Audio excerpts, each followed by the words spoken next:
Après, il y a la question de la saisie de texte. Si on n'a pas de clavier, on a plusieurs moyens. Il y a notamment le système Ink qui est inclus dans macOS 10 et qui s'active lorsqu'on branche une tablette Wacom.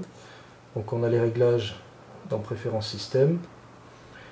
Et on peut régler, alors ça c'est le réglage du stylo. Et on peut régler Ink, le mode de reconnaissance. Donc le type d'écriture, espacé, très peu espacé.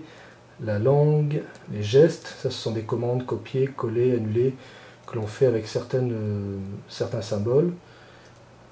Donc ça ce sont des choses qui sont standards dans macOS 10, encore une fois les gens qui ont des tablettes Wacom les connaissent par cœur. Donc si on veut saisir du texte, sur le mode book, donc on ouvre la TextEdit, on a mis une police de caractère un petit peu plus grande pour voir un peu la reconnaissance. Alors on active Ink avec le mode écrire n'importe où. Donc on est dans TextEdit, et là on écrit directement sur l'écran « Je suis arrivé ». Au niveau de la reconnaissance, dès que c'est manuscrit, ça peut fonctionner, ou alors c'est complètement à côté de la plaque. On va faire un autre essai.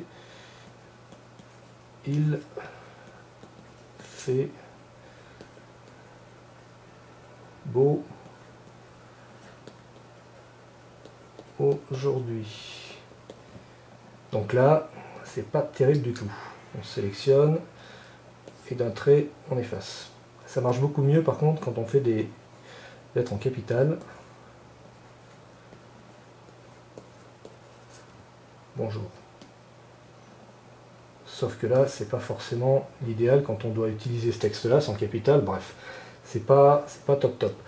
On a une autre possibilité avec Ink, on désactive le écrire n'importe où et on fait afficher la fenêtre où on a une sorte de petit bloc-notes où là on peut saisir son texte. Donc il fait la reconnaissance à l'intérieur, c'est toujours un petit peu les mêmes problèmes de reconnaissance. Bonjour, là c'est mieux, c'est moi, je suis arrivé. Et on peut envoyer le texte dans la fenêtre, que ce soit du mail ou en l'occurrence TextEdit ou Word. Donc ça, ce sont les modes de reconnaissance d'écriture. On le voit, c'est pas toujours fantastique, loin de là. On a une autre chose qui est livrée avec cette tablette, c'est un clavier virtuel qu'on peut déclencher avec le petit bouton sur le stylet. Donc il apparaît sous forme de palette, on peut le redimensionner. Donc pour le faire plus petit, hop, voilà. Donc ça c'est une palette de raccourcis, donc on a annulé, copié, collé, ce qui permet de faire certaines actions beaucoup plus simplement que si on devait passer par les menus. Et c'est un clavier qui existe en plusieurs modèles, donc on a celui-ci, on a le clavier étendu plus classique, et comme toujours on peut le redimensionner, hop, voilà. Donc là, c'est pareil, on serait tenté de faire ça, de taper directement à l'écran. Là, par contre, il faut y aller touche par touche. Alors, Axiotron, le fabricant du modebook, a prévu de lancer un écran qui soit à la fois tactile et qui fonctionne en même temps au stylet. C'est toujours dans les plans du constructeur, c'est toujours pas disponible. On a d'autres types de claviers sinon.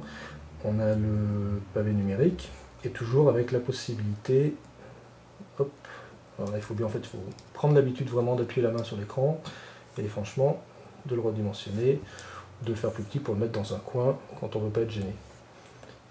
Et on a voilà, là une autre forme de clavier. Et on peut aussi brancher un véritable clavier sur le port USB, puisque c'est un MacBook à la base. Il n'y a pas de changement.